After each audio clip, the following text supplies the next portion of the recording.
Oh,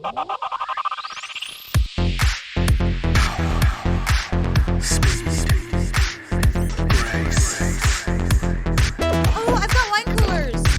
Over here, baby. Oh, I want the Zima.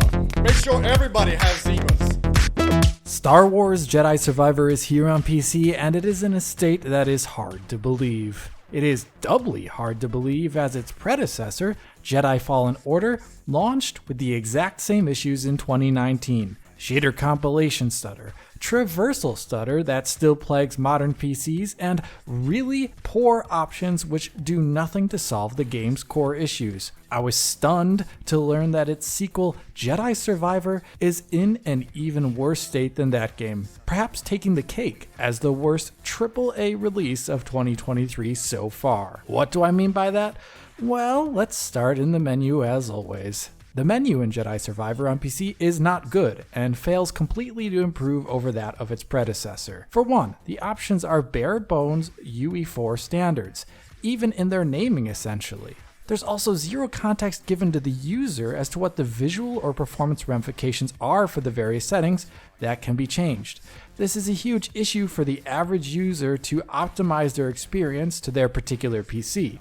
Furthermore, changing settings at times can negatively affect performance. Check out this here where I'm toggling ray tracing. First, it's a flat 60 FPS V-synced with ray tracing on. I turn it off and well, it's a flat V-synced 60 FPS there too. I turn ray tracing back on, well, it's a wobbly sub 60 FPS all of a sudden. I have to restart the game now for the performance to be back to normal again. This really shouldn't be the case in a game. There are other issues with the options as well. You only have access to TAA and FSR2, and both aren't that great, but FSR2 in this game is, in my opinion, not very good for acceptable image quality. Essentially, whenever an object moves or the camera moves in this game, FSR2 at all quality levels causes a blurred pixelization like you can see on the character model here. This applies to the entire image and all aspects of it while playing the game and moving the camera, giving the game a motion blurred ghosty look to objects even if motion blur is set to off. On top of this, FSR2 has typical issues of ghosting with particles like you can see here with this trash being spewed out of a pipe, and a number of other elements on screen are not reconstructed properly, like this lightsaber here which has an ordered grid low pixelization look to it. I'm confounded here why FSR2 is the only option in a UE4 game. UE4 has incredible plugins for DLSS and XeSS, and in 2023 I expect better. My last main gripe with the options is that they have poor PC input device control. Watch this. Here I just want to try and quit the game by using the mouse. Haha, you can navigate the menu with the mouse, but a number of elements do not work when clicking. Here I'm trying to click the quit button, but it does nothing. You actually have to hold down Enter on the keyboard to select some buttons. This is bad user experience. Good mouse and keyboard controls in a menu means you can use either or both in combination to do all the actions that a menu provides. The current way it is implemented makes no sense, and it is a capital sign that we're looking at a lousy PC port. Unfortunately, this is Jedi Survivor's smallest issue in comparison to the other areas it fails to improve over its predecessor. Jedi Survivor fails to remedy the issue of shader compilation stutter and traversal stutter that Jedi Fallen Order had. It is arguably even worse in Jedi Survivor. For one, you have shader compilation stutter that just shouldn't be there. Nominally, Jedi Survivor precompiles shaders according to a UI element in the game that shows up the first time you load up the game, but also bizarrely shows up every time you load up the game after that. I'm not honestly sure if it's doing anything after the first time you load up the game. As the second, third, or 10th time you load up the game, it still shows that UI element, but the CPU is barely doing anything while that UI widget is on the screen. Either way, the shader precompilation in this game fails to precompile all shader combinations. So when you play the game, you will see shader compilation stutter. The first one you can see happens just as the game is starting. That intro cinematic starts, and right there's a huge shader compilation stutter when the ship comes on screen. It's an obvious one. It does not happen, for example, if you load up the game a second time as the shader's already been compiled. But if you delete the shader cache or nuke the driver, then guess what? That same shader compilation stutter will crop right up again. The opening section of the game has a number of shader compilation stutters in it that are obvious and of course disappear on a second playthrough, like when this lightsaber is activated here. The fact that there are even any shader compilation stutters at all is unacceptable after the issues the first game had, and the fact that they are so obvious. Beyond shader compilation stutter, the game also suffers from loading and traversal stutter, and this is more pervasive, actually, and is ruining for the game experience. Everywhere you go in Jedi Survivor, moving across the game world, you will see spikes of frame time over a number of frames, or over a few seconds in total as you cross invisible boundaries in the game world. This happens all over the game world, no matter what area you are, in Coruscant, in the opening areas of Kobo, and especially in the town of Kobo. This will also happen no matter what CPU or GPU combination you have. Even areas that look innocuous will have frame time spikes in them. The frame time spikes of these stutters can be smaller, but they can also be large, and they can compound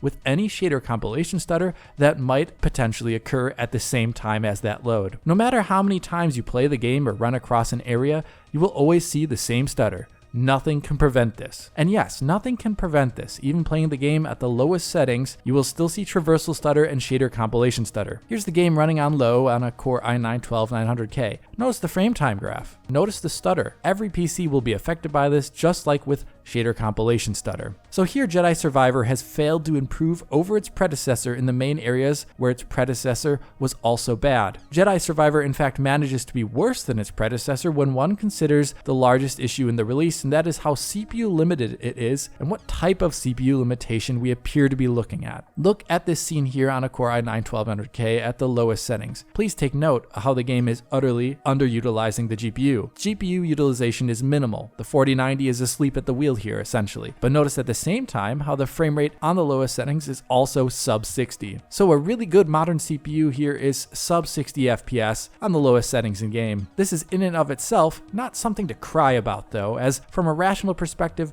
hardware never guarantees that you should be able to run X game at X settings at X frame rate. But here the performance appears completely unjustified and indefensible. Take a look at the CPU utilization. Notice how most of the CPU is doing absolutely nothing. The game appears to be limited by the performance of roughly 2 threads, which are always pegged at 70% or higher. Yes, in the year 2023, we are seeing poor utilization of our CPUs and GPUs with ray tracing off even at the lowest settings, and you're getting sub 60 FPS on a 12900K. With higher settings, it will be even more disastrous. With ray tracing active and the game maxed out, we see more smaller cores getting more work to be done, but you can still see that that spreading out over more of the CPU does nothing to help the performance. The 12900K runs disastrously worse here, with it just being above 30 FPS at times in the game's opening section when utilizing ray tracing at higher settings, and it is of course still having frame time spikes all over the gameplay when moving around that game world. On a mid-range CPU, it is even more catastrophic. Check out how the Ryzen 5 3600 runs the Kobo town area on the absolute lowest settings,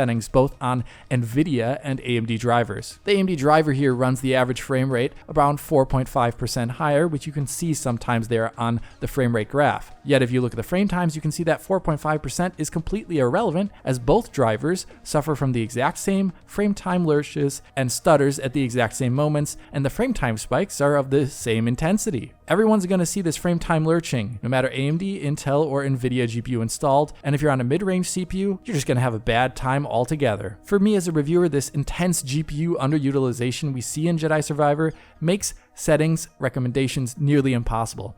Other than saying turn off ray tracing for perhaps better CPU performance, almost all the other recommendations performance do not matter, as everyone out there is affected by this GPU underutilization and CPU limitedness. Even when you would purposefully frame cap the game, or up those GPU limited settings like resolution to obscene levels, the game is just not utilizing hardware presented to it in a meaningful way. This is compounded, of course, by the stuttering when moving across the game world or shader compilation stutters. So even if you manage to lock down the frame rate with an external cap or VSync or something, you will still suffer from stutters in your playthrough, and it won't abate. In my opinion, all of these issues that I've just talked about point to a game which is launching in a worse state than its predecessor. The game is unfinished. The game should not have been released on PC, and frankly, it really should not be being sold at the moment I'm putting putting out this video. For now, there are promised patches on the way and a kind of mea culpa about this whole thing, but the game really needs a radical change in its CPU performance to actually be considered good for proper review. It needs CPU performance to be improved, much like it was improved in the game Gotham Knights on PC, which runs a lot better than it did at launch. Gotham Knights, though, still doesn't exactly have good CPU performance, but it's surfaceable. Something like that needs to be done for Jedi Survivor. Furthermore, Jedi Survivor needs to not stutter as it does. It shouldn't have frame time lurches from shader compilation or from traversing the game world. Shader pre-compilation needs to be total and not leave out any shader combinations so players experience stutter. And lastly, the menu options in this game need to be much more informative and should not require restarts to ensure performance isn't broken. There are other things I would like them to fix, of course, like the graphical bugs that I found in the game, as you can see here on screen, or the draconian DRM, which locked me out of playing the game for 24 hours after trying it out on just 2 different systems. But first, they really just need to get the basics down. And that is all I really have to say about Jedi Survivor, a game in an awful condition on release out on PC that really should not be released on PC at the moment. If you did like this video, hit that like button and subscribe to the channel. If you're already a subscriber, hit that little bell in the corner to be informed as soon as Digital Foundry posts a video. If you want to help us out, support us on Patreon to get years of our content in high quality for download. Other than that, comment below, follow on Twitter, and as always, this is Alex, bidding you farewell und auf Wiedersehen.